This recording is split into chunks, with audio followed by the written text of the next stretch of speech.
Astungkara angayu bahagia kita panjatkan kehadapan Tuhan Yang Maha Kuasa. Pada siang hari ini kita kedatangan tamu yang istimewa sebagai narasumber.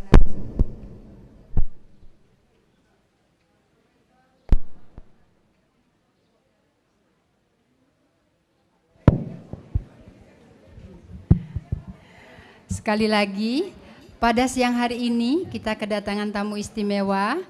Beliau adalah sebagai narasumber pada kesempatan siang hari ini di dalam acara seminar kita, yaitu Ayo Cegah Stunting Anak Cucu Kita Agar Tumbuh Kembang Secara Optimal. Okay. Secara langsung nanti beliau akan memperkenalkan diri, namun secara singkat CV beliau, baik pendidikan, pelatihan yang pernah beliau laksanakan serta jabatan. Beliau adalah dokter spesialis anak di FKUI Universitas Indonesia. Pernah juga kursus epidemiologi di Kumamoto, Tokyo, kemudian workshop nutrisi di Santiago, Chili. Dan beliau sekarang sebagai doktor ilmu kesehatan anak di FKUI. Dan jabatan beliau tentu dari staf Departemen Ilmu Kesehatan Anak FKUI sampai saat ini menjadi guru besar di Ilmu Kesehatan Anak FK Universitas Indonesia. Selanjutnya nanti beliau akan memperkenalkan diri lagi, kami secara singkat saja. Silakan Prof memulai untuk menyampaikan materi pada siang hari ini. Silakan ibu-ibu menempati tempat duduk. Ya, terima kasih Dr. Ketut Rani Agung. Om Swastiastu. Assalamualaikum warahmatullahi wabarakatuh.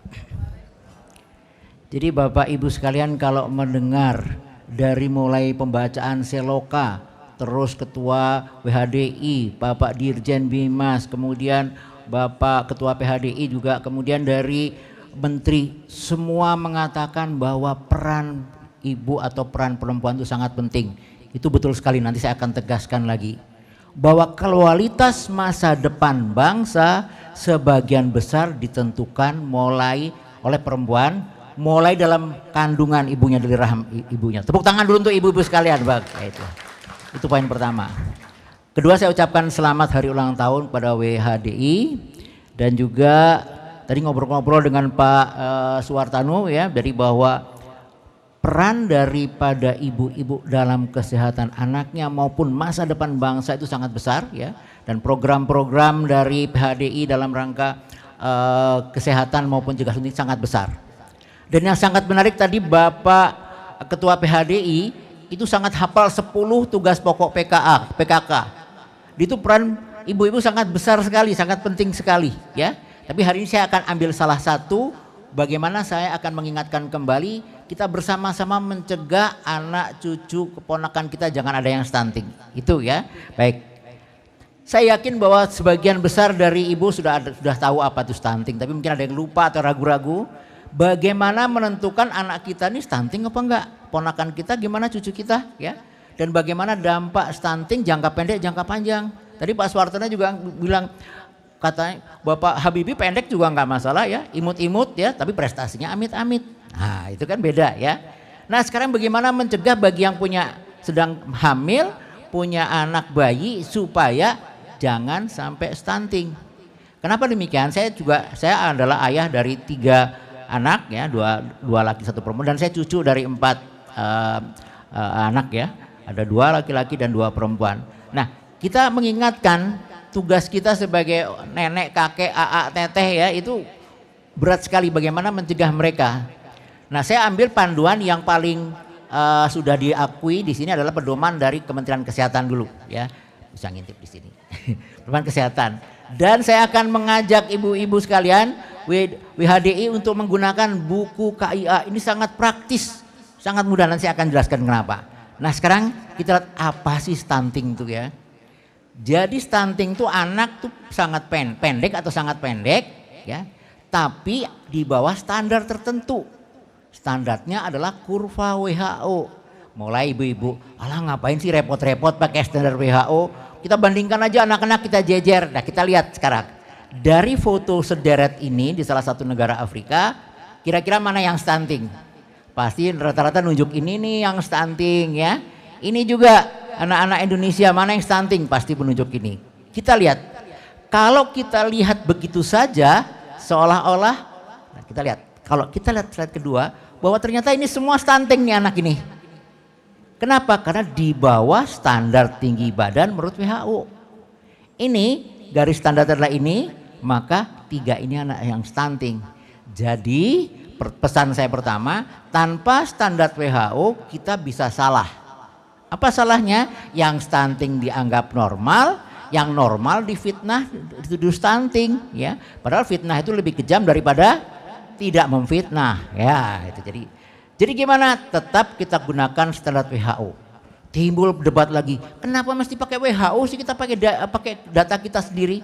Data WHO itu dipakai di seluruh dunia, semua negara, termasuk negara kita, dan ternyata cocok karena diambil data WHO itu diambil dari 8 negara, di negara yang berpenghasilan rendah dan menengah, dan sehingga cocok dipakai untuk negara-negara termasuk negara kita. Jadi yang kedua adalah harus ingat, kita nggak boleh menuduh seorang anak itu stunting tanpa standar WHO. Nah, bagaimana cara standar WHO-nya gimana? Ini dia. Kalau tinggi badannya di bawah -2, jadi pendek-pendek ini di bawah sini, ini disebut stunting. Nah, karena anak perempuan dan anak laki beda tingginya, betul. Maka kalau anak perempuan pakai grafik yang merah muda. Jadi jangan anak perempuan memakai grafik anak laki-laki. Kalau di bawah -2 atau di bawah -3 ini pendek atau sangat pendek. Timbul pertanyaan, dari mana kita bisa minta grafik ini? Grafik ini ada di buku KIA. Ya, ada. 66% per ibu di Indonesia punya buku KIA tapi belum dioptimalkan. Belum dijelaskan bagaimana cara menggunakannya. Buku ini sangat bagus, ya. Ini pertama kali dibuat tahun 1990 di Jepang, ya. Kemudian di berapa kali modifikasi, tahun 1993 saya ikut memodifikasi ini dan sudah diakui oleh 13 organisasi kesehatan di Indonesia. Jadi grafik ini walaupun grafik WHO tetapi ada di buku KIA kita dan diakui oleh 13 organisasi kesehatan Indonesia, Ikatan Dokter Indonesia, Ikatan Opsgin, Ikatan Dokter Anak, Ikatan Bidan, Biduan, semua mengakui semuanya. Jadi don't worry Handayani, kita bisa pakai. Nah, dari mana dapat buku KIA?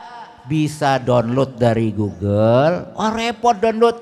Beli dari Tokopedia, harganya paling mahal adalah Rp8.000. Jadi kalau WHDI anggotanya berapa? Katakanlah 1.000. Dengan 8 juta rupiah bisa membagikan satu-satu kepada anggota WHDI, membagikan buku KIA. Ah, penting apa sih buku KIA? Nanti kita lihat. Buku KIA ini bagus sekali kalau dibaca dan dilaksanakan dengan cara seksama dan dalam tempo yang sesingkat-singkatnya, ya. Tapi kalau cuma dibaca aja atau dilihat sampulnya dibolak-balik, nanti akan kita lihat betapa besarnya manfaat dari buku KIA. Harganya sekitar 8.000 di Tokopedia. Ya, katakanlah 10.000 dengan anggota 1.000 dengan 10 juta rupiah WHDI sudah bisa mensejahterakan, mencegah stunting. Nah, kita lihat lagi. Kalau kita tidak bisa tadi menyimpulkan, mengulang barangkali Mas yang bingung tadi, kita tidak bisa menyimpulkan seorang anak itu stunting atau tidak tanpa standar WHO. Ini contoh ada 4 orang anak, satunya bajunya biru, satu hijau, satu oranye, satu merah.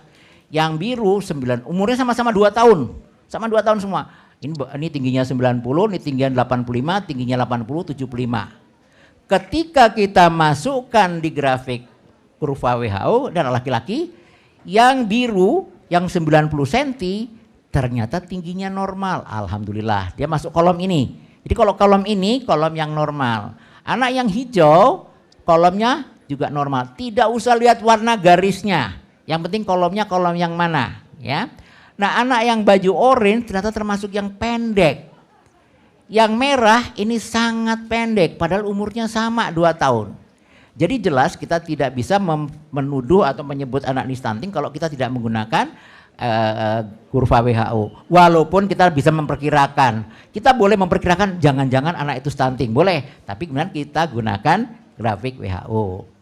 Nah, tadi Pak Suwartano juga sudah mengingatkan, banyak ibu-ibu atau orang tua yang bilang, ah nggak apa-apa pendek yang asal sehat. Contohnya Bapak Habibie imut-imut tapi prestasinya amit-amit, ya. Bapak Yusuf Kala juga pendek, Sujatmiko juga ini semampai, semeter pun tak sampai dibandingkan Dokter Rina, Dokter Rani. Jauh lebih tinggi, makanya saya jauh-jauh tadi supaya nggak kelihatan. Nah, jangan asal bahwa asal pendek nggak apa-apa asal sehat. Kenapa? Dampak stunting pertama adalah pertumbuhan badannya pendek. Kalau pendek nggak bisa jadi Kopassus, ya kan? Kedua, ini yang seringkali tidak diketahui oleh banyak, bahwa yang pendek itu pertumbuhan otaknya tidak optimal, kecuali beberapa orang tertentu yang faktor genetik. Ini dulu yang dihafal. Jadi kalau pendek, risikonya pertumbuhan otak tidak optimal, fungsi otak kurang optimal. Ketika dewasa dia kurang cerdas, kurang optimis, dan kurang produktif. Kalau jadi pegawai juga nggak naik-naik pangkat, jadi pegawai kantor juga dipecat. Kedua, yang pernah pendek pada waktu masa balita, ketika diberi makanan tambahan secara mendadak, dia akan mengalami gangguan metabolisme pada waktu dewasa. Sehingga anak-anak yang dulunya pendek, kalau dikejar terus, pada dewasa bisa timbul penyakit-penyakit degeneratif, yaitu misal diabetes, hipertensi, katanya kanker. Jadi kita tidak boleh mengabaikan anak-anak yang pendek, ya, karena ada dua masalahnya. Pertumbuhan otaknya tidak optimum di samping pendek, ya, nggak bisa jadi jenderal kayak Pak Wisnu tadi, ya. Dan gangguan metabolisme, dia akan kalau dewasa jadi diabetes, hipertensi, ya, dan otaknya juga kurang cerdas. Lagi dibantah, namanya ibu-ibu kan kalau sering bantah, oh tapi bapaknya anak-anak nih tinggi, nggak pendek kok dia sakit diabetes. Ya apalagi yang tinggi aja bisa diabetes, apalagi yang imut-imut, ya. Karena kita sering sekali kalau ceramah-ceramah dibantah, nggak apa-apa. Ibu yang membantah berarti memperhatikan daripada yang tidak memperhatikan. Nah, apa sih penyebab stunting? Ya, penyebab stunting itu karena kurang nutrisi sejak dalam kandungan. Ada juga dalam kandungannya cukup, tapi begitu nanti umur sesudah menetai, makanan pendamping ASInya kurang lengkap. Umur 1-2 tahun ada juga yang kurang lengkap. Ada yang umur 2-5 tahun. Lah, makanan apa yang untuk paling baik? Bapak Ibu sekalian, ini kesalahan di banyak keluarga kita, bahwa ibu-ibu juga dan bapak-bapak, bahwa bangga sekali kalau ibu-ibu bilang anaknya makan buah banyak, makan sayur banyak. Itu tidak betul. Kalau yang makan buah sayur itu bapaknya, ibunya, neneknya, kakak itu betul. Sedangkan bayi, balita, ibu hamil yang perlu banyak adalah protein hewani.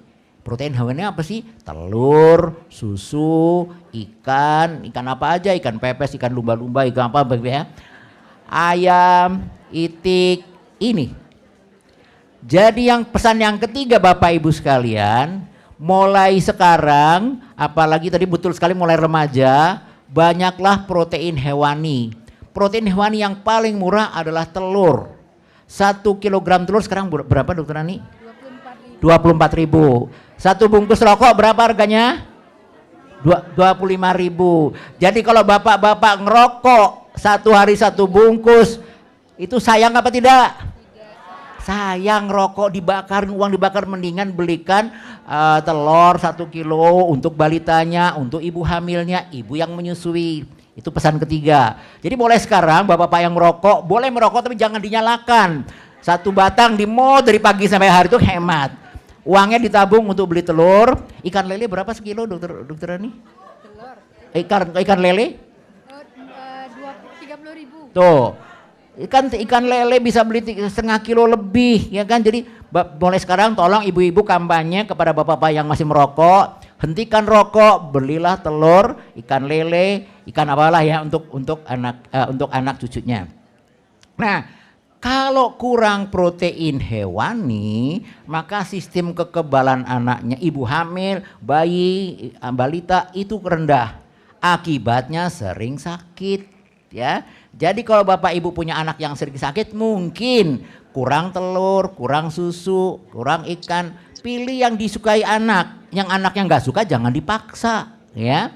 Nih, sering batuk pilek. Akibat sering batuk pilek, makin kurang nitrus, kurang gizi lagi. Karena sering batuk pilek, imunisasinya tidak lengkap. Akibatnya sakitnya jadi makin kronis. Maka sumber utamanya adalah kurang nutrisi, kurang gizi sejak dalam kandungan, yaitu kurang telur, kurang protein hewani. Ini muter-muter akhirnya sering sakit, penyakit kronis dan pertumbuhan badannya pendek. Itu yang mungkin saya gambarnya kan saya ulang-ulang supaya Bapak Ibu jadi lupa. Kedua, kalau bukan hanya pendek tapi pertumbuhan otaknya juga tidak optimum. Ini ada 2 bundaran kecil, umurnya sama 2 tahun ya, otak yang satu lebih besar, otak yang satu lebih kecil. Ini otak yang kurang protein hewani. Ini gambar di sebelahnya ada cabang-cabang, ini yang cukup protein hewani, ini yang tidak cukup protein hewani, cabangnya sangat sedikit. Akibatnya apa? Di samping itu selain nanti ya pertumbuhannya tidak optimum, di samping itu karena sering sakit, sering rewel, kurang stimulasi. Stimulasi itu apa? Kurang diberi contoh menyusun, merangkai, mewarna, melipat, ya, contoh berdoa, contoh cuci kaki, contoh mandi. Jadi anak itu harus diberi contoh. Kalau kita pinginnya dia rapi ya diberi contoh yang rapi, pinter diajak, pingin ngomong ya diajar pengomong. Nah, karena sering rewel, kurang stimulasi, maka akibatnya fungsi otaknya juga kurang optimum. Jadi kalau diulang, karena kurang nutrisi otaknya jadi kecil, karena kurang nutrisi sering sakit, sering rewel, kurang mendapat stimulasi sehingga fungsi otaknya juga kurang. Jadi stunting itu dampaknya sangat besar dan bisa berpengaruh pada masa depan bangsa. Dan tadi bisa gangguan metabolisme sehingga pada waktu dewasa, saya ulang lagi, anak yang tadinya pendek pada usia balita akan menjadi kurang cerdas dan pada waktu dewasa akan mudah sakit diabetes, hipertensi, kanker dan segala macam. Ini bahayanya. Nah, sekarang pasti bingung, waduh gimana nih anak saya stunting apa enggak? Pasti gitu sebagian besar ibu-ibu, waduh gimana nih anak cucu saya? Pertama, belilah atau punyalah buku KIA. Yang sudah punya buku KIA, lihatlah grafik ada di dalamnya. Ada pilih yang tinggi badan saja. Yang biru untuk anak laki-laki, yang merah untuk anak perempuan karena beda standarnya. Nah, setelah ada buku KIA tadi diukurlah tinggi badannya.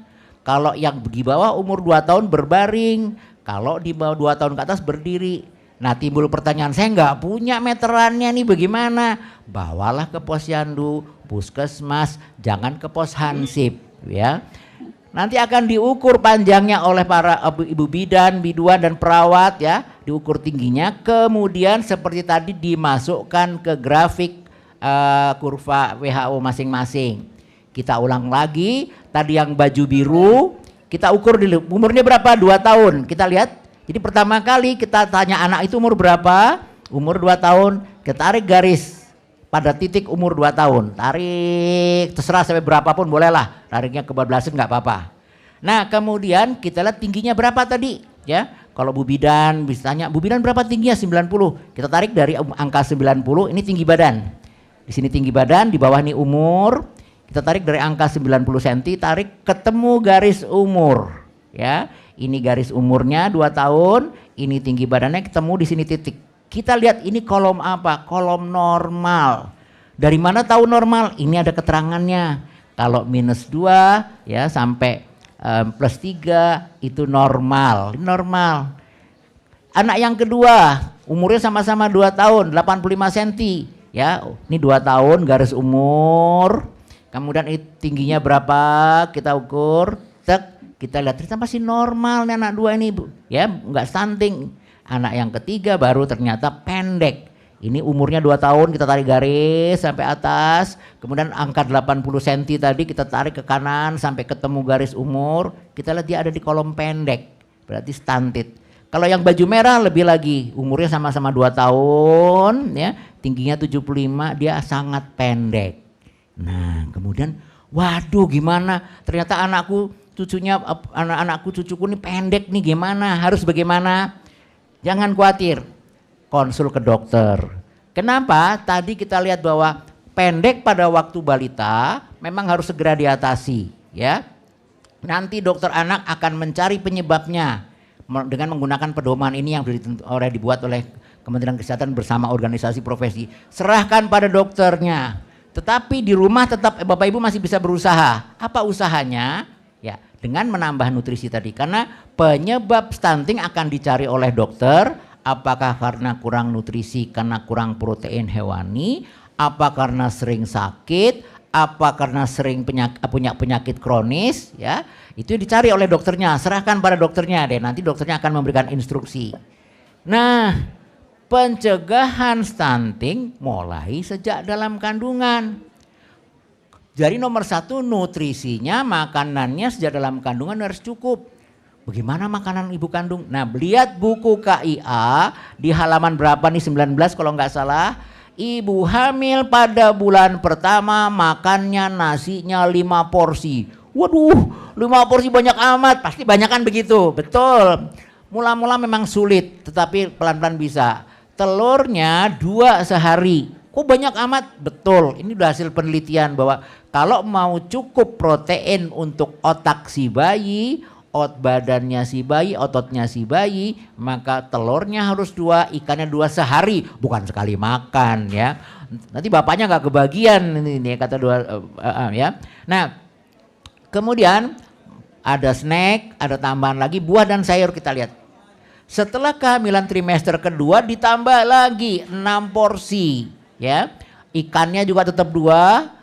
Telurnya 2, jadi misalnya pagi 1,5 telur dan dengan ikan, pagi setengah, siang setengah, sorenya telur, diatur sendiri sesuai dengan selera masing-masing.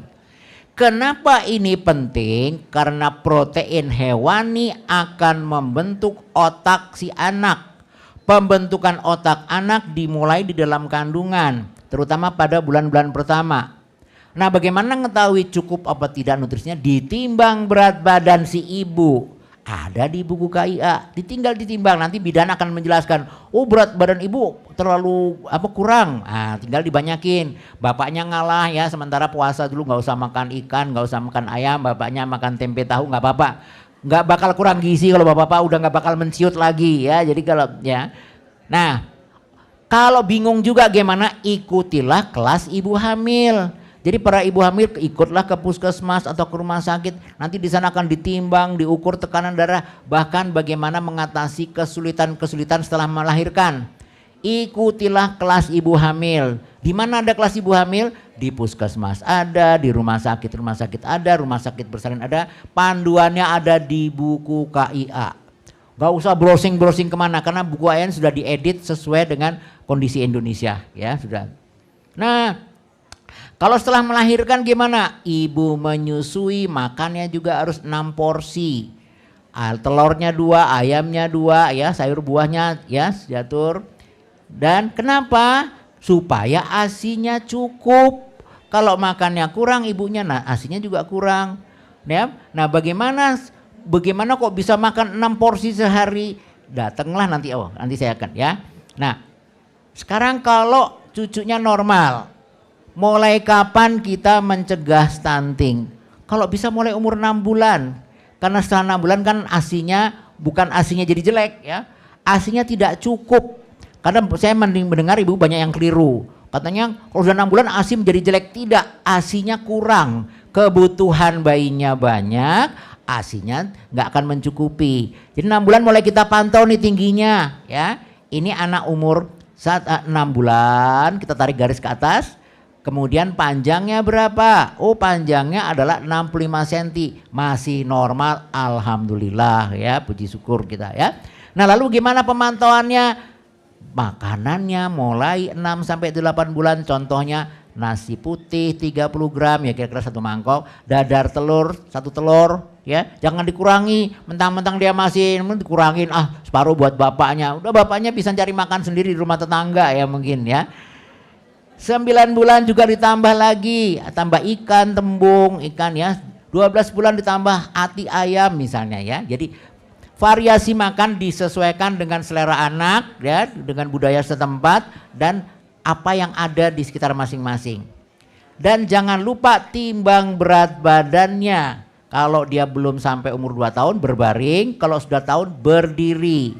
Timbangannya kalau bisa angkanya 2 angka di bawah koma, di belakang koma ya, supaya apa? Supaya lebih peka ya. Jadi timbang, loh tadi katanya diukur tingginya, kalau sekarang ditimbang. Nah, apa guna menimbang?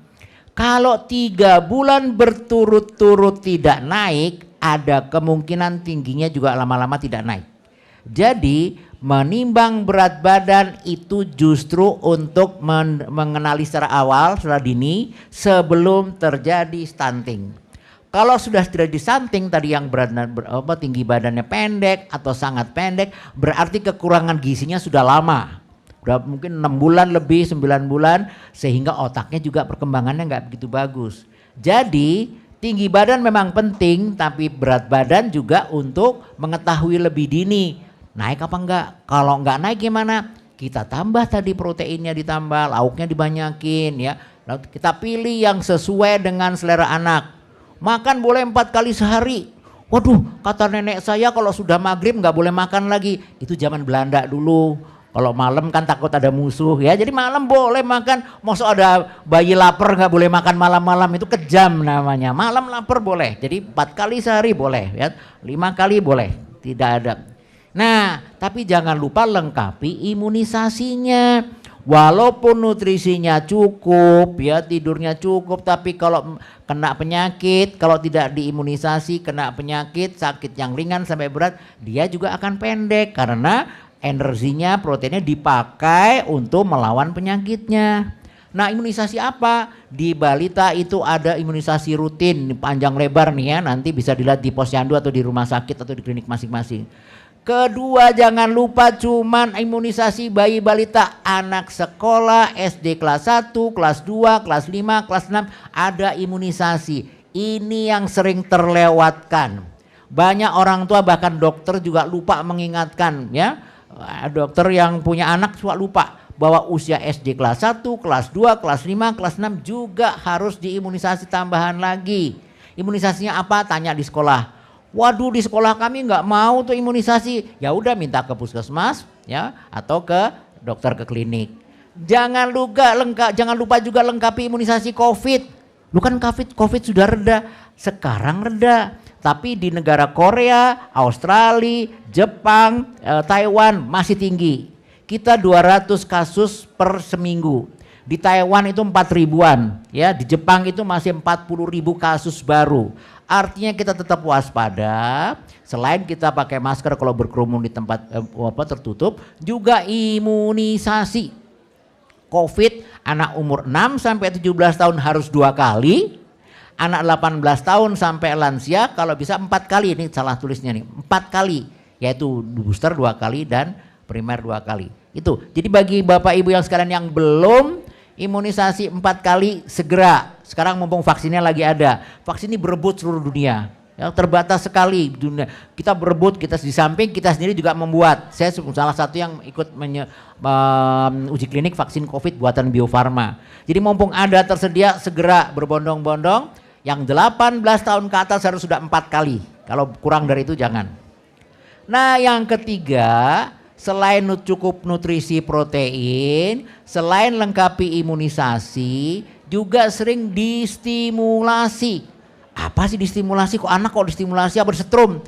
Tidak, stimulasi itu merangsang fungsi otak supaya otaknya berkembang lebih optimum. Caranya gimana? Ada di buku KIA, nggak usah tanya-tanya kemana, di buku KIA sangat lengkap. Stimulasi itu untuk merangsang perkembangan fungsi otak. Caranya gimana? Diberi contoh setiap hari. Tadi Bapak Wisnu mengatakan teladan. Tadi Bu Ketua juga teladan, semua teladan. Teladan sejak kecil. Teladan berdoa, cuci tangan, itu kasih teladan semua. Bukan disuruh anak-anak ya. Dan diulang. Jangan cuma Jumat Kliwon sama Selasa Pahing atau Rebu Legi ya. Tiap hari. Ya mulai pagi, ayo kita berdoa, ayo kita cuci tangan, ayo kita menggambar, menyusun, merangkai. Ada di buku KIA untuk tiap kelompok umur. Umur 0 sampai 3 bulan apa stimulasinya, 3 sampai 6 bulan apa stimulasinya, 6 sampai 9 bulan apa stimulasinya, 9 sampai 12 bulan apa stimulasinya. Penyusunan buku KIA ini melibatkan organisasi psikolog juga. Jadi ini bagus sekali, tinggal ikutin saja. Loh kok banyak amat stimulasinya? Ini jatah untuk 3 bulan, bisa kita cicil. Bulan ini bulan 1 cuma 3 dulu, bulan kedua 6, bulan ketiga 9, dicicil. 3-6 bulan juga gitu dicicil. Jadi tidak semua ini tiap hari, lama-lama anaknya kabur nih, tiap hari disuruh macam-macam sama emaknya ya. Jadi ikutin aja, di buku KIA sudah sangat lengkap ya. Nah, juga umur 12 sampai 18 bulan sampai bahkan 4 tahun dan bahkan sampai 6 tahun. Ada di buku KIA. Jadi begitu lengkapnya buku KIA, tapi sering kurang mendapat perhatian sampai habis dari posyandu ke dokter disimpan aja di lemari, ya, tidak dibaca lagi. Nah, sekarang apakah sudah cukup stimulasinya tadi? Apakah yang dilakukan ibu-ibu stimulasi itu cukup? Dicek. Ngeceknya bagaimana? Pakai buku KIA lagi ada. Umur 3 bulan sudah bisa ngangkat kepala belum? Oh, belum bisa. Nah, berarti terlambat. Umur 3 bulan udah bisa menggerakkan kepala kanan kiri enggak? Ada. Udah bisa, oh pinter bayinya, ya. Bayinya bisa mengoceh enggak? Oh pinter, siapa dulu dong ibunya gitu ya. Bisa dicek sendiri. Tidak usah ke dokter, tidak usah ke posyandu, bisa dicek sendiri masing-masing. Jadi kalau apalagi kalau tinggal dalam komplek bisa bikin perkumpulan ibu-ibu yang punya anak misalnya umur 3 bulan. Nanti ya umur yang punya 6 bulan bikin perkumpulan, saling berbagi pengalaman dan pengetahuan tadi ya. Sampai umur berapa? Umur 5 tahun ada. Tidak usah kemana-mana, nggak usah browsing. Kalau browsing dapatnya bahasa Inggris, udah bacanya susah. Saya juga bahasa Inggris nggak mengerti. Saya Inggris sih bisa ngomong Inggris tapi nggak ngerti ya. Umur 5 tahun lihat 18 item bisa dites anak kita. Udah bisa apa? Udah bisa menjawab perkataan belum? Udah bisa cuci tangan belum? Bisa membandingkan warna? Ada. Bapak ibu sekalian tidak usah mencari dari buku-buku lain, sudah lengkap, ini dia digabungkan. Umur 6 tahun juga ada, jadi lengkap sekali ya.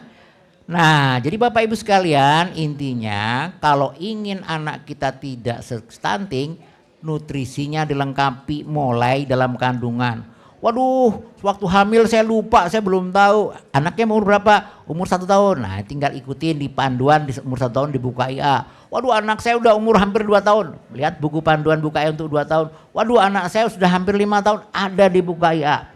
Intinya sama, banyakin protein hewani, telur, ayam, telur, susu, ikan, ayam, itik, sapi, bagian itu protein hewani ya. Nah bagaimana yang vegetarian? Hati-hati, kalau vegetarian kalau masih makan telur bagus.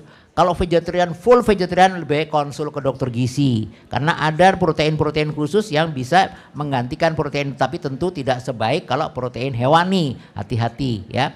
Nah ini lengkapi imunisasi, jangan lupa kalau ada sakit penyakit kronis diobati, sering distimulasi. Jadi 4 ini aja untuk mencegah stunting. 1 cukup nutrisinya sejak dalam kandungan, 2 lengkapi imunisasinya, 3 obati semua penyakit, 4 sering stimulasi. Dan ini bisa dilakukan oleh semua keluarga di Indonesia. Tidak harus ke dokter, tidak harus ke dokter Andes atau dokter Anda ya, tidak usah ke spesialis ya. Bisa dikerjakan asal para ibu-ibu sekalian tahu cara mengerjakannya. Dan cara mengerjakannya sangat mudah karena di buku KIA ada ya, supaya orang dewasanya tadi bisa cerdas, optimis, kreatif, produktif dan sebagainya ya. Dewasanya juga sehat kuat kayak Pak Wisnu tadi ya, badannya keren banget. Nah oleh karena itu manfaatkanlah buku KIA. Bagi yang belum punya KIA, buku KIA minta ke puskesmas atau beli online atau minta ke WDHI. WDHI menyediakan hanya Rp8.000 atau Rp9.000 atau Rp10.000 ya. Organisasi ini kalau dengan 10 juta bisa mengumpulkan 1000 buku bagikan kepada anggota. Tetapi Bapak Ibu sekalian yang sudah punya buku KIA juga ada yang belum membaca. Betul, banyak, ada yang nggak sempet ya. Tapi Bapak Ibu sekalian ada saudara-saudara kita di pelosok-pelosok yang memang kurang lancar membaca. Dia membaca tuh akhirnya dia keringet dingin gak selesai-selesai. Ada yang punya buku KIA sudah membaca tapi tidak mengerti cara menerapkannya. Ya ini berdasarkan survei saya. Ada yang punya buku KIA sudah membaca, sudah mengerti, tidak sempat menerapkannya. Ya. Jadi gimana solusinya? Bikinlah kelompok belajar buku KIA. Ya, nah WDHI mempelopori misalnya ya, kan tadi moderasi beragama tadi tidak pandang, pokoknya di mana anggota ada WHDI anggota WHDI itu ada di mana-mana, bikin kelompok-kelompok itu semua warga di sekitarnya boleh ikut ya. Bagaimana kelompok belajar buku KIA? Nah siapa yang jadi motornya?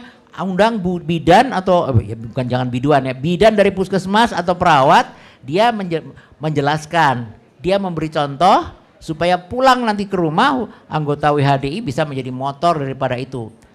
Kalau ibu hamil, ikutlah kelas ibu hamil. Ibu yang punya balita, ikutlah kelas ibu balita. Bapaknya boleh ikut, Kenapa? Kadang-kadang ibunya bekerja, bapaknya yang di rumah. Dan ibunya tahu, ibunya mau imunisasi, bapaknya yang ngelarang. Karena bapaknya nggak ngerti, kata temen aku di kantor imunisasi berbahaya ini. Hari bapak yang ngelarang, padahal ibunya udah mau berangkat ini ya. Udah pakai lipstick, udah pakai selendang, segala macam, tas, anak dibawa. Mau kemana? Mau imunisasi? Jangan. Ini terjadi di beberapa provinsi, di mana yang melarang bapak-bapaknya. Kenapa? Bapaknya nggak tahu, karena nggak pernah ikut.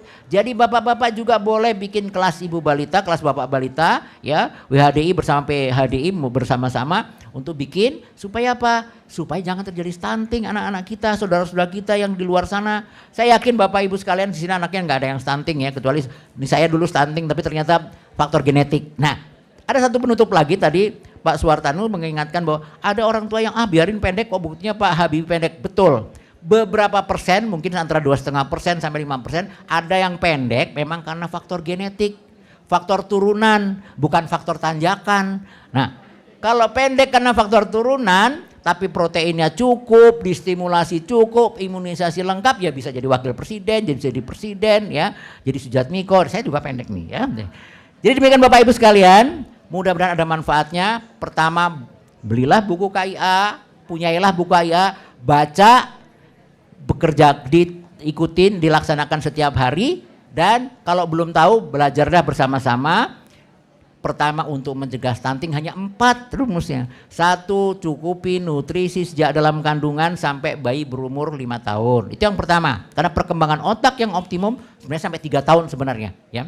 Kedua, lengkapi imunisasi yang belum. Katanya imunisasi begini-begini. Ya seluruh dunia negara itu melakukan imunisasi. Tapi kok ada orang Indonesia komentar, ya dia pekerjaannya apa dulu, tanya dulu ya. Orang pekerjaannya mohon maaf nih, sarjana hukum mengatakan imunisasi nggak perlu. Ya sarjana hukum ya, jadi mungkin lebih tanya pada bidan. Kenapa kita mesti tanya pada bidan? Bidan tuh melakukan imunisasi tiap hari nggak ada masalah tuh. Tapi kok gosip-gosip di media sosial, namanya media sosial ya, media gosip ya. Yang ketiga, kalau ada penyakit, obati. Ikutin petunjuknya apa yang harus dilakukan. Dan yang keempat, sering stimulasi. Stimulasi ini sering keliru, stimulasi itu diberi contoh tiap hari. Siapa yang harus beri contoh? Ibunya, bapaknya, nenek, kakek, teteh itu bisa beri contoh. Jadi kalau ibunya aktif di WHDI jarang di rumah, kan ada babysitternya. Memang ada yang bilang idealnya babysitter itu pendidikannya sarjana psikologi, jadi nggak bisa gitu. Ada yang bilang gitu, tapi enggak. Kalau babysitternya diajarin cara menggunakan buku kayak bisa. Ada nenek, kalau perlu titipkan di tempat penitipan anak. Tempat penitipan anak bukan ditaruh di loker-loker gitu enggak, tapi di situ ada kelas-kelas bermain. Masukkan PAUD sedini mungkin, 2 tahun sudah boleh masuk PAUD ya. Tentu PAUD yang memang siap untuk anak 2 tahun. Karena 2 tahun itu perkembangan otak sangat cepat. Kalau dia nggak diberi contoh yang baik-baik, dia tidak akan pernah belajar. Sekira demikian Bapak Ibu sekalian, mudah-mudahan ada manfaatnya. Pak Suwartanu bilang kapan-kapan kita bikin acara lagi yang lebih banyak pesertanya. Boleh, karena ini tidak bisa dimonitor dari, tadi saya tanya jaringannya, internetnya katanya jelek, sehingga tidak bisa didengar. Tadi saya harapkan bahwa ini slide bisa dilihat dari 31 provinsi, tapi ternyata menurut IT jaringan internetnya jelek sehingga ke YouTube nanti boleh di YouTube. Oke, baik, terima kasih Dokter Rani. Mohon maaf kepanjangan saya ngomong, bisa sampai besok baru selesai nih. Makasih. Luar biasa, tepuk tangan dulu, aplaus. Hari ini kita mendapat pengalaman yang luar biasa. Walaupun sudah sering kita dengar kata-kata stunting, kata-kata tumbuh kembang, namun seperti apa sebenarnya? Nah, mungkin kita belum tahu banyak. Nah, saat inilah kita mendengar penjelasan beliau tadi. Mohon maaf, Prof, yang di sini hadir itu adalah kebanyakan ibu-ibu yang mungkin sudah jadi oma-oma, ada opa-opa, ya. Tetapi itu tidak ada kata terlambat. Kenapa? Masih ada menantu, ada anak, ada cucu terutama yang keponakan yang harus kita ketok tularkan apa yang kita dapatkan pada siang hari ini. Nah, ibu-ibu, Ibu WHDI, para tamu undangan, pada kesempatan hari ini kita buka sesi tanya jawab. Kebetulan di depan kita ada narasumber kita yang memang berkompeten dan ahlinya di bidang stunting. Silahkan kami buka untuk yang bertanya, silahkan. Silakan Ibu perkenalkan nama, tolong Bu Tiwi. Bu Tiwi. NPWP nggak usah disebut ya.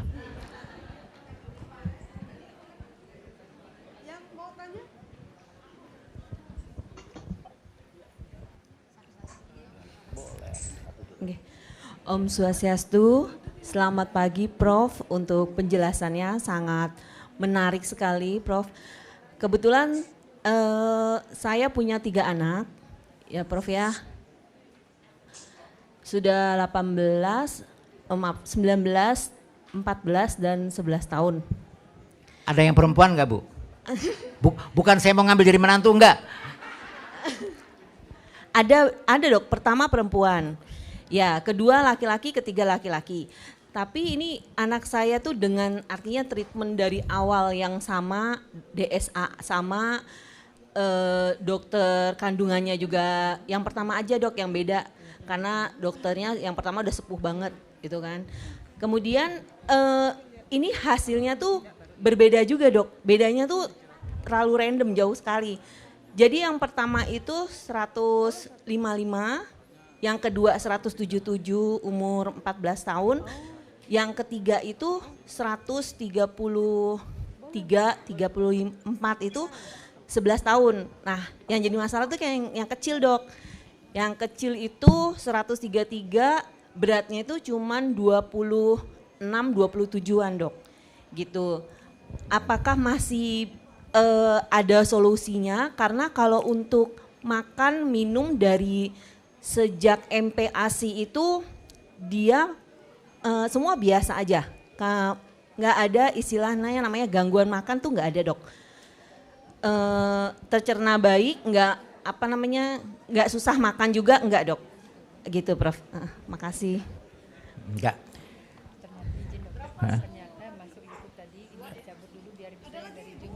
Oke, silahkan. Ya ini lagi coba jadi YouTube masuk ya. Baik, jadi betul Bu ya. Jadi intinya adalah memang dari nutrisi nomor 1. Nah Bapak Ibu sekalian, jujur saja dari studi pengamatan kita, itu mungkin juga dalam adat-adat timur juga ada anak pertama, anak kedua, anak ketiga itu kadang-kadang beda, betul kan? Maka di orang Jawa ada yang dirawat, kalau diruat anak satu saja harus diruat, anak ganjil diruat. Ada artinya, kenapa?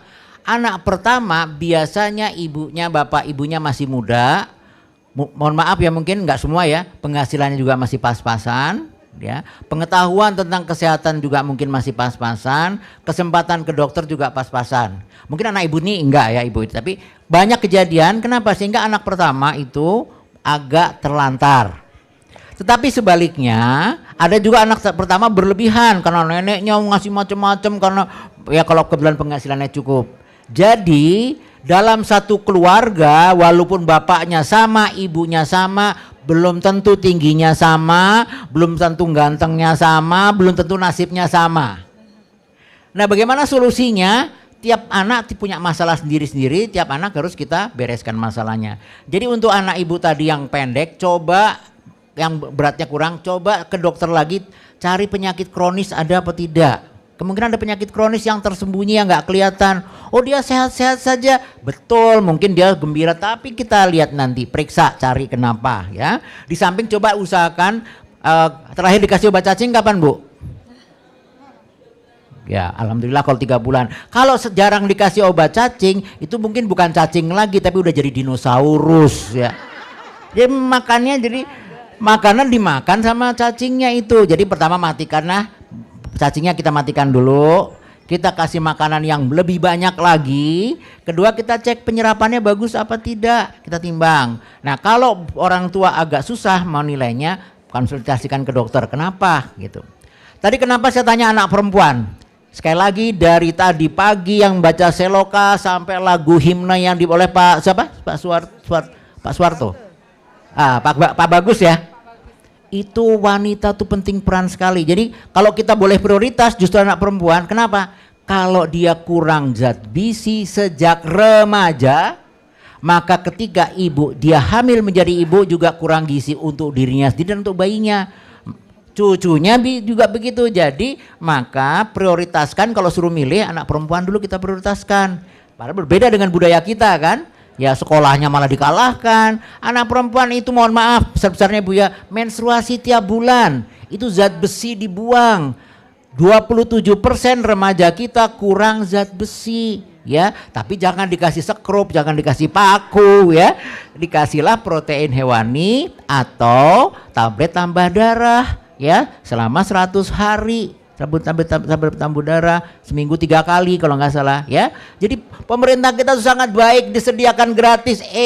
Orang tuanya yang mungkin kurang perhatian atau kurang tahu, anak remajanya juga kurang. Jadi untuk anak ibu tadi yang remaja tadi, coba konsulkan ke dokternya apakah ada penyakit kronis, apakah gizinya kurang, apa ada dinosaurus di perutnya ya. Kalau ditambah segala macam ya mungkin nasibnya memang begitu ya, nasibnya. Ya kan, tapi sudah diusahakan dulu, jangan terus belum apa-apa nasibnya siapa tahu begitu. Ternyata enggak kan, kita usahakan dulu dengan cara seksama dan dalam tempo yang sesingkat-singkatnya. Demikian Bu, mudah-mudahan bisa jelas. Terima kasih Pop. Jelas Ibu dari bareng. Iya silakan Ibu langsung aja pertanyaan yang kedua. Mumpung Prof masih, ya nanti Ibu satu lagi. Silakan. Selamat pagi, Prof. Ingin bertanya, Dok. Kalau saat ini kan kalau wanita hamil tuh banyak yang bekerja juga, Dok. Kan mereka makan nutrisinya tidak sesuai dengan kebutuhan yang seharusnya ya, Dok ya. Banyak zat-zat aditif juga. Itu bagaimana? Apakah memang berpengaruh juga untuk stunting? Seperti itu. Terima kasih, Dok. Bagus, betul sekali. Banyak, apalagi kalau zaman Covid malah makan di rumah ya. Jadi betul. Jadi ibu hamil tetap harus makan lebih banyak daripada ibu yang tidak hamil. Jangan kebalik ya, ibu yang tidak hamil melar gitu, yang ibu hamil kurang. Nah caranya diatur tadi, maka bisa konsultasi, bisa saling bertukar pengalaman. Maka perlunya ada kelas ibu hamil saling bertukar pengalaman ya. Jadi bagaimana caranya bisa nasi bisa 5 porsi. Oh ternyata kalau nasi nggak bisa, tapi kalau kentang bisa, ya pakai kentang. Oh saya kalau ubi bisa, ya pakai ubi. Oh saya kalau pakai mie boleh, mie boleh. Mie emang boleh untuk ibu hamil, boleh. Siapa yang ngelarang? Yang nggak untuk banyak gosip-gosip boleh, ya. Jadi betul sekali ibu yang bekerja berangkatnya harus bangunnya pagi, naik kendaraan. Ya kalau kendaraan sendiri bisa angkot, kemudian nanti di tempat kerja juga harus kerja fisik, harus makan lebih banyak. Tugas ibu tuh berat sekali, maka saya nggak mau jadi ibu karena berat sekali tugas ibu itu ya. Makanya ibu yang bekerja makan harus lebih banyak, tetap ya, daripada itu cemilan 10 atau apa aja bertambahan. Jadi jangan ragu-ragu, tapi cemilannya yang banyak proteinnya, misalnya apa, kroket ya, apa sosis, roti yang ada sosisnya, yang ada protein hewaninnya. Jangan cemilannya cuman apa misalnya karbohidrat aja, roti manis-manis sombong atau roti-roti gitu aja. Jadi harus proteinnya dibanyakin cemilannya ya. Oke. Izin Bu Dokter, dari Zoom akan ada yang bertanya. Silakan. Kami persilakan yang online, yang daring untuk bertanya. Om Swastiastu. Iya, silakan Ibu buka. Silakan Ibu yang di daerah yang mengikuti dari tadi bertanya, perkenalkan diri dan dari mana asal Ibu, silakan. Oke. Terima kasih atas kesempatannya Om Swastiastu. Saya Ibu Ayu dari Om Swastiastu. Nusa Tenggara Timur. Terima kasih Prof atas penyampaiannya, bagus sekali Prof. Terus saya ingin menanyakan, saat ini kan untuk mencegah stunting ini paling tidak anak-anak juga harus kita seperti Prof tadi sampaikan harus mendapatkan nutrisi yang bagus. Cuma sering sekali ada kendala anaknya sendiri ketika kita sudah menyiapkan nutrisi itu, anaknya yang susah makan. Nah, mensiasati ini Prof, mungkin apa yang bisa kita lakukan sebagai ibu-ibu. Terima kasih Prof. Bagus, terima kasih dari NTT ya, bagus Bu Ayu ya. Ya, ini juga banyak dialami oleh banyak ibu-ibu lain dari Sabang sampai Merauke, dari Kutub Utara sampai Kutub Selatan, banyak sekali ngalami. Pertama, kenapa anak makan itu adalah proses emosional, jangan lupa, jangan dianggap kayak buka mulut masukin aja ya. Ya. Kenapa? Jadi mesti harus suasananya menyenangkan. Ya, menyenangkan, jangan dipaksa, ayo duduk makan, buka mulutnya, enggak, itu zaman company dulu ya, zaman kempete, zaman, jadi menyenangkan, ayo kita makan, mau makan apa enggak, ini ada nasi, ini ada telur, itu pertama suasana. Kedua, sebelum makan jangan banyak minum air putih. Anak kecil, balita, air putih itu nggak begitu perlu, kecuali dibacain mantra-mantra air putihnya baru ada gunanya. Kalau tidak nggak usah. Jadi apa, minumnya susu. Susu apa? Susu apa yang tersedia di daerah itu. Ada susu sapi, susu kambing, susu onta nggak ada di sini ya. Nah, jadi itu. Jangan diberikan air putih sebelum makan, apalagi sambil makan. Akibatnya perutnya terisi separuh oleh air putih, nasinya sedikit. Itu yang kedua. Yang ketiga, masakannya harus sesuai dengan selera anak. Ya, jangan menurut pendapat ibunya.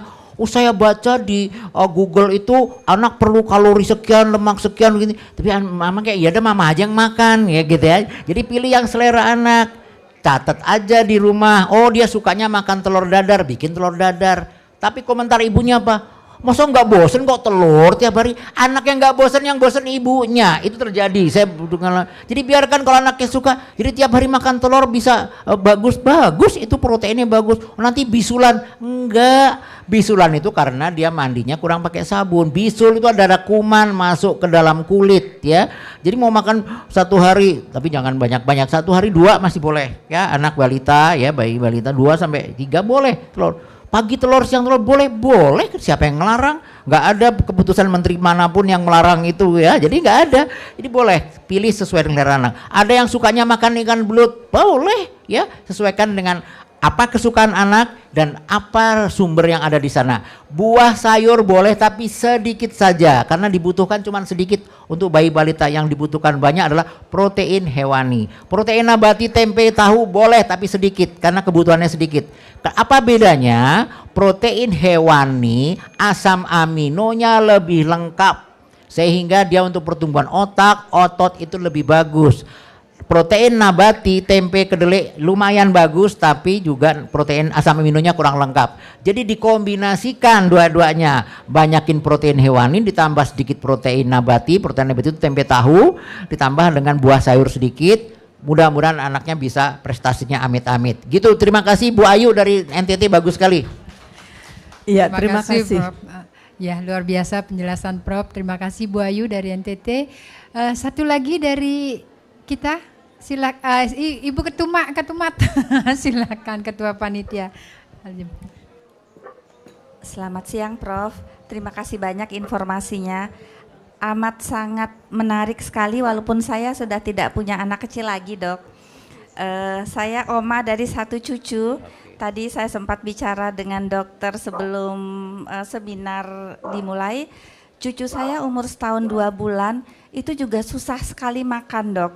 Mamahnya sudah baca semua yang dokter sarankan, baca kartu Indonesia Sehat juga, sampai makanannya pun digram, Dok. Perasaan saya dulu waktu saya punya anak-anak kecil, saya tidak pernah gram proteinnya, berapa gram dan sebagainya. Jadi si anak ini pagi kalau dia makan misalnya mie gitu, dia nggak mau, nanti siang dibuatin lagi yang lain sesuai dengan umurnya ya Dok, atau nanti ganti lagi menu, sehari bisa 3 kali ganti menu. Dan ini anak cepat sekali terdistraksi. Sekarang dia makan satu tidak mau dibantu, Miss Independent, tidak mau disuapin, dia makan satu lama sekali. Yang jadi pertanyaan saya, kalau nggak salah dengar saya maksimal 30 menit ya Dok, kalau anak makan, jangan lebih dari itu. Ini bisa lebih dari 30 menit dan setelah itu makanan yang masuk asupannya itu tidak begitu banyak. Apa yang harus dilakukan Dok? Apakah ditombok kekurangannya itu dengan susu atau dengan snack-snack atau bagaimana, mohon penjelasannya. Terima kasih. Bagus pertanyaan Ibu Ketua Panitia ya. Jadi anak itu adalah produk dari lingkungan. Perilaku anak itu adalah hasil produk dari lingkungan. Apa? Lingkungan itu dari mulai dalam kalau waktu waktu hamil dalam perut ibunya. Kedua, bagaimana sikap si ibu atau si pengasuh, si babysitter, nenek sitter atau siapa dalam memperlakukan si anak, ya. Jadi kalau sudah umur setahun itu prosesnya udah lama pasti. Oke. Jadi yang penting satu, bahwa kalau selama dia masih mau makan sendiri, masih mau masuk, don't worry Handayani. Nggak usah di timer 30 menit ya. Boleh lambe lama, tapi jangan seminggu baru selesai makannya ya. Target kita apa? Selalu manusia bayi anak kita itu terdiri dari dua aspek biologis dan psikologis. Makan itu mengandung dua komponen tadi. Proses makannya adalah proses psikologis. Dibuat senang, dibuat happy, dibuat percaya diri, udah bagus, alhamdulillah ya. Nah, biologisnya adalah nutrisinya bisa masuk. Jangan lupa setiap kita berhadapan dengan manusia terdiri dua dua komponen, makhluk biologis dan makhluk psikologis.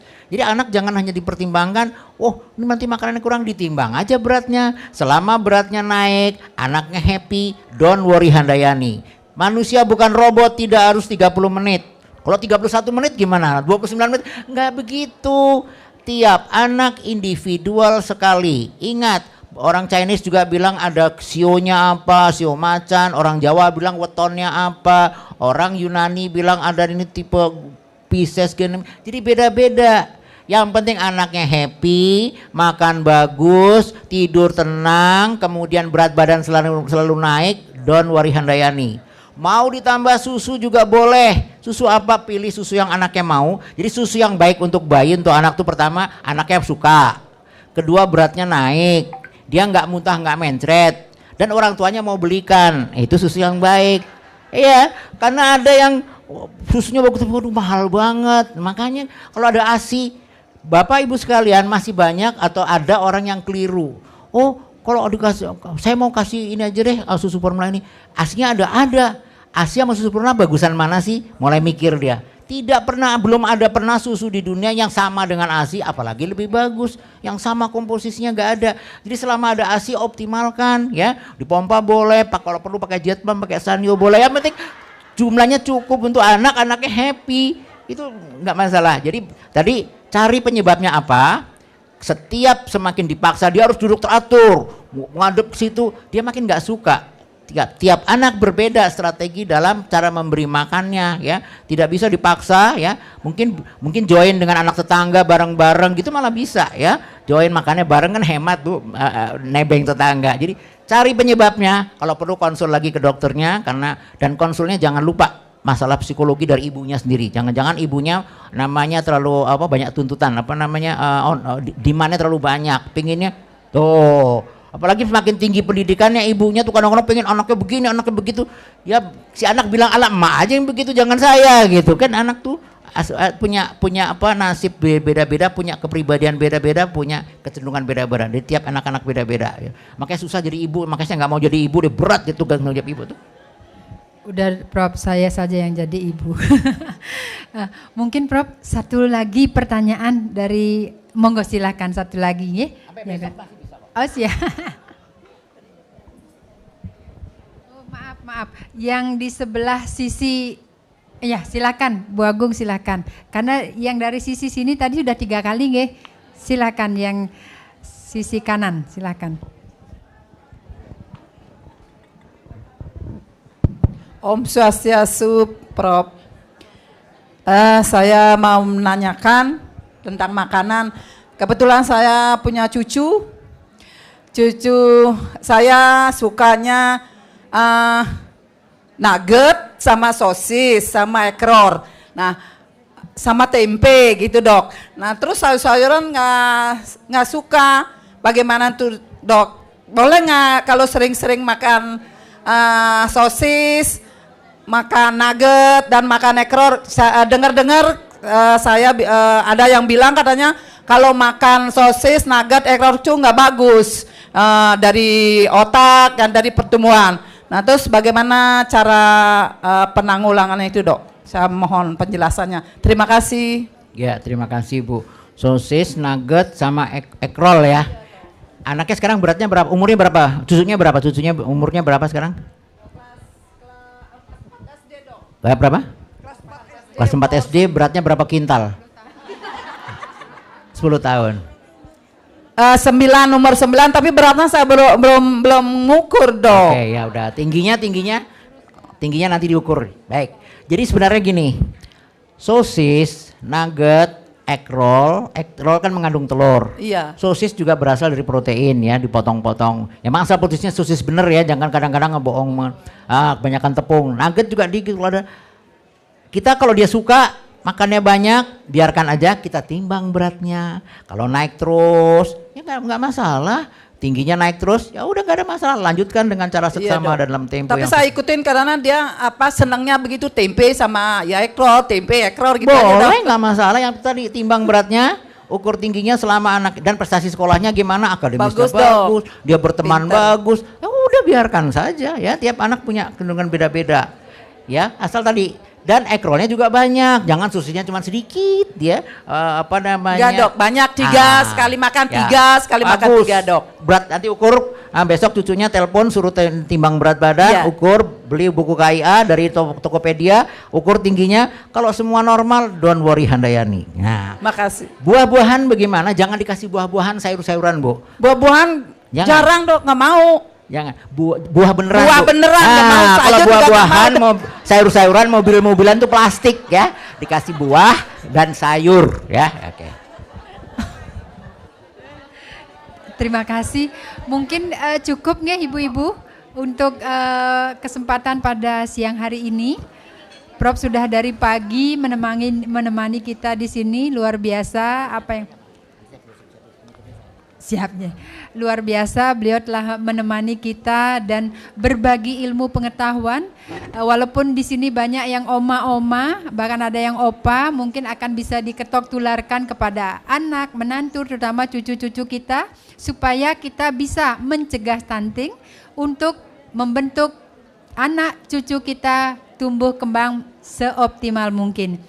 Dari apa yang beliau sampaikan tadi bisa saya simpulkan bahwa 4 faktor atau hal yang sangat penting yang harus kita perhatikan untuk mencegah stunting ini, yaitu cukupi nutrisi bahkan dari sejak kita hamil, lengkapi imunisasi dari bayi bahkan sampai SD SMP ada rangkaiannya itu. Kemudian obati penyakit kronis bila putra putri kita, anak cucu kita menderita penyakit sesuatu. Kemudian sering stimulasi, berikan contoh, rangsangan dan lain-lainnya. Prof, sekali lagi kami atas nama Wanita Hindu Dharma Indonesia mengucapkan terima kasih matur suksema atas apa yang Prof sampaikan pada hari ini. Semoga apa yang menjadi penekanan Prof, apa yang menjadi saran Prof dan ilmu pengetahuan yang dibagi bermanfaat untuk kami semua. Kami mohon maaf pula Prof, dalam pelaksanaannya ada kendala sedikit-sedikit. Prof menunggu lebih lama lagi. Mohon maaf Prof, silahkan. Ya, sebelum ditutup, kira-kira ibu-ibu sekalian bisa nggak menerapkan ke anaknya, cucunya, ponakannya, tetangga? Kira-kira bisa nggak Bu? Tergantung apa? Tergantung niat, betul. Ini misalnya tali sumbu kompor ini kan, pernah lihat sumbu kompor ini kan, pasti ada yang pernah lihat. Ini kan lembek apa keras? Kalau dengan niat yang kuat, sumbu kompor yang lembek menjadilah sumbu kompor yang kuat. Bisa. Satu syaratnya apa? Niat yang kuat. Dengan niat, kalau niatnya nggak kuat ya jadinya begini. Ini rahasia bapak-bapak ini ya. Yang kedua, ilmu tadi. Apa yang didapat tadi dari Bu Ketua, Bu Menteri, Bu Ketua WHDI, itu setelah kita dapat, nanti kita bagikan lagi pada saudara-saudara kita. Kita dapat ilmunya, kita bagikan ya. Walaupun sudah dibagi, kok hilang? Ya, jadi kalau kita ilmu itu nyimpan, kita simpan saja, dia akan hilang. Tapi kalau kita sebarkan ke masyarakat, dia akan ada lagi di sini. Hebat. Tapi kalau cuma kita simpen untuk sendiri, nggak kita bagi-bagikan, dia lama-lama akan hilang. Jadi ilmu itu untuk dibagi-bagikan, dia akan selamanya ada di sini. Itu dia ilmu yang didapat tadi dari Ibu Ketua, Ibu sekalian, itu harus dimenangkan, ya. Nah, kemudian tadi kan ibu-ibu datang mungkin ibaratnya buku kosong ya, buku kosong, dapat pengarahan dari Ibu Ketua, dari mana-mana. Setelah dipraktekkan lama-lama akan jadi begini, iya. Ini Tapi kalau nggak dipraktekkan lama-lama hilang lagi, makanya harus dipraktekkan. Apa yang dapat harus dipraktekkan, kalau tidak dia akan hilang, ya. Nah, kemudian, sebentar dulu. Enggak. Ya, Prof. Ya. Sebentar Prof lagi. boleh maju loh, Prof, untuk Jangan. sulap. Jangan ragu-ragu. Ini buku kayak tadi. Ternyata Buku ayat itu depannya untuk Ibu El. Jangan ragu-ragu. Yang ini punya untuk anak kecil. Kalau kita terapkan manfaatnya banyak. Misalnya halaman, kalau punya anak umurnya 3 bulan 6 bulan, misalnya baca halaman 18. Dibaca dan diterapkan, maka dapat ada manfaatnya nih, nyangkut manfaatnya nih. Ya. Ada manfaatnya, dia dapat ada di sana. Dalam buku ini ada. Banyak benar. Misalnya anak yang umur 9 bulan ya baca halaman 19. Ada dalam sini, ada. Banyak di dalam sini, betul. Anaknya umur tadi berapa, 1 tahun 2 bulan, ada di sini, ada lagi dalam sini. Banyak sekali, benar.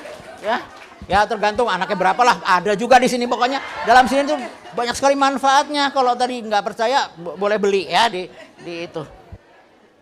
Bentar dulu, terakhir deh ya. Ini kan kosong ya tadi Ibu. Yang udah nggak apa-apa, tes. Yang udah punya pasti datang tadi kan ada yang pengetahuannya terbatas, ada yang sudah mengerti. Kita masukkan tadi, terus kita terapkan, ya. Kira-kira ada manfaatnya nggak? Ada kalau diterapkan terus ada manfaatnya. Ini padahal tadinya kosong ini nggak ada apa-apa. Tapi kalau ilmu itu diterapkan, masuk terus dipraktekkan, ya jangan cuma disimpan dipraktekkan, akan ada manfaatnya. Ada lagi nih, betul. Tapi syarat praktekkan ilmu apapun, ilmu itu harus dipraktekkan. Masih ada lagi tuh. Ada lagi, masih banyak. Ini ada 832 lagi masih dalam sini. Nah, ini juga. Ini kan cuma ya. Enggak usah jadi bunga. Enggak jadi bunga deh. Kalau ilmu kan dia menjadi 2. Kalau ilmu kita sebar-sebarkan lagi jadi 3. Jadi ilmu untuk disebar-sebarkan supaya bermanfaat. Saya kira begitu. Saya kira demikian ya Bu. Nanti kalau enggak sampai besok enggak kelar-kelar nih. Terima kasih. Luar biasa, sekali lagi tepuk tangan, aplaus untuk Prof yang pada siang hari ini tidak hanya berbagi ilmu pengetahuan bagaimana kita menyiapkan anak cucu kita supaya tidak menjadi anak yang stunting atau tumbuh kembang menjadi optimal, tapi kita juga dapat gratis sulap dari Prof. Luar biasa Prof, terima kasih. WHDI sekali lagi mengucapkan terima kasih atas kesetiaan Prof untuk berbagi ilmu pengetahuan pada siang hari ini, dan sekali lagi kami mohon maaf bila ada sesuatu yang kurang berkenan dari kami selaku panitia dan juga dari WHDI. Terima kasih Prof. Luar biasa sekali lagi untuk sulapnya. Kita tutup. Wassalamualaikum warahmatullahi wabarakatuh. Ungkapan rasa terima kasih melalui Ketua Umum WHDI dan didampingi oleh Ketua Panitia akan menyerahkan cenderamata kepada narasumber kita yang luar biasa hari ini, Bapak Profesor Dr. Sujatmiko SPA MSI. Terima kasih sekali lagi kami haturkan atas semua ilmu-ilmunya yang sudah diberikan kepada kami, wanita Hindu Dharma Indonesia seluruh provinsi